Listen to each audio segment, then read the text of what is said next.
How about turnarounds, Sammy? Are you investing in turnarounds at all? You can kind of say like new tech to some Yeah, I degree. guess you could. Yeah, I guess you could. Right. What, Yeah. I mean, I wouldn't say turnaround, but like a complete shift. Like they could have kept growing the business before the way it was.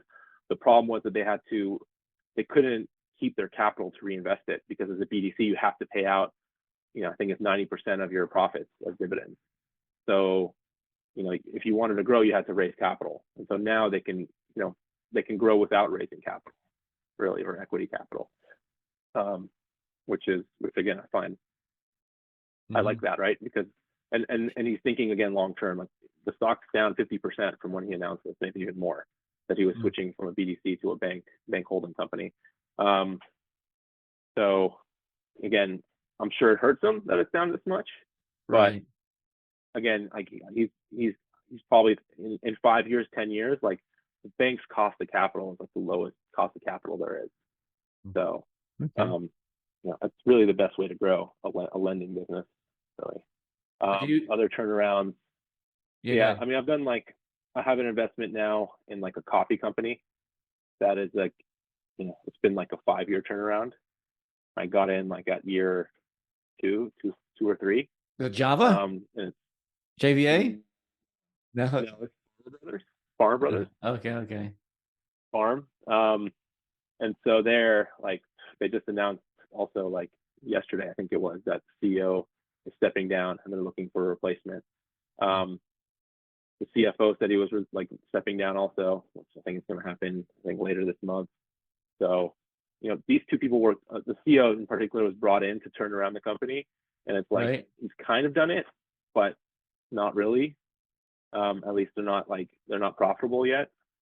But they've had a big change that happened about 2 months ago where they sold their main plant.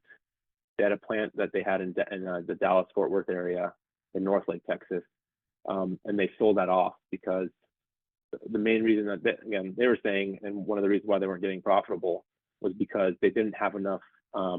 They weren't utilizing the plant enough. Like they weren't able to pull enough capacity and get enough demand to pull through that plant. And they ended up selling it to one of their customers, to like a strategic, um, and they sold off that part of their business as well too. So it could be interesting. That delevered the company quite a bit. They had quite a bit of debt before, but now like they're focusing on a segment of the business that I actually think is a much better segment. It's called DSD, which is like um, they deliver not just coffee and coffee equipment, but like pancake syrup and like eggs and stuff like that to like a bunch of restaurants and cafes. Also like bigger institutions like hospitals or casinos. Hmm. They provide and run their coffee system as well. So the one thing that's unique about them is they actually own their own delivery network, so they don't use like a third party to deliver, which has, you know the trend has been to not have that. Right. But again, this allows them to bring on other products. So I was actually just at a trade show where I met, the CEO and CFO weren't there, but they hired someone who came from another coffee company that was, over 100 years old as well, and turned that around. Um, and he was hired here as on the marketing side. And now he stepped in as interim CEO. I actually hope he gets a CEO job. I thought he was really good, and truly understood like how to create value in products to provide for customers. But they have a product now that they're selling on their routes that is it's like a syrup. Like I don't know, if, when you go to a coffee shop, they like a lot of times they have these like pump syrups in the Yeah. back that you pump, or even like you do it yourself. Hmm. So if you actually look at the ingredients there, it's like quite unhealthy, right? And it's like a lot of like weird ingredients on that. And so these guys have partnered with a company out of New Zealand, and Farmer Brothers is going to be the sole distributor in the U.S. of this product. That's like it's like pure fruit, and it doesn't have like other ingredients out of there, Okay. and it doesn't have like the same preservatives that simple syrup has. So it's a much healthier alternative. It tastes more like the actual fruit or whatever flavor there is. And so at this coffee conference or trade show I went to, they were like really touting that, and I saw a bunch of different like coffee shops, restaurants, hotels coming around and like trying it out and being like, oh, this seems very interesting. What's great about it is it's not just for coffee; it's also good for alcohol as well too. So, when you get, again, like so many people get all these terrible hangovers, right, from like these sweetened drinks. Not only will it, again, you'll probably still get a hangover if you have a little bit in there.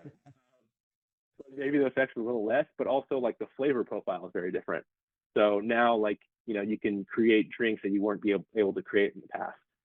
So I think again, having their own direct servicing routes, gives them the opportunity to, partner with these type of companies, right? To take more advantage of these routes that they're running. So if they can run more through these routes, and also the margin on those routes are very, very good. It's usually like 40 to 50, at least 40 to 50% gross margins on these type of sales. So again, it can be very, very profitable. It's a much more profitable business than the one they sold off. The problem is they still need to get some more growth in to be able to cross the profitability metric. The other thing that makes it tough as well too is, and I don't like to invest in like commodities at all, but here you have the coffee commodity as like a major cost, right? And so if you look at some of the products or the inflation that's happened most, like in the last 2-3 years, like I think number one was either number one, number two was either used cars and coffee. Like the price of coffee went up like 200% at one point, and that's coming back down. And so when it goes up, it hurts this company's margins. But when it comes down, they can usually keep price, at least for like a short term, and get more margin in that situation. So it hasn't come off too much yet, but like, again, like in a quarter, it can come off, and that could increase its margin potentially quite a bit, and it could become profitable in that quarter. So yeah, I mean, I think that one is probably the biggest turnaround that I have invested in most recently.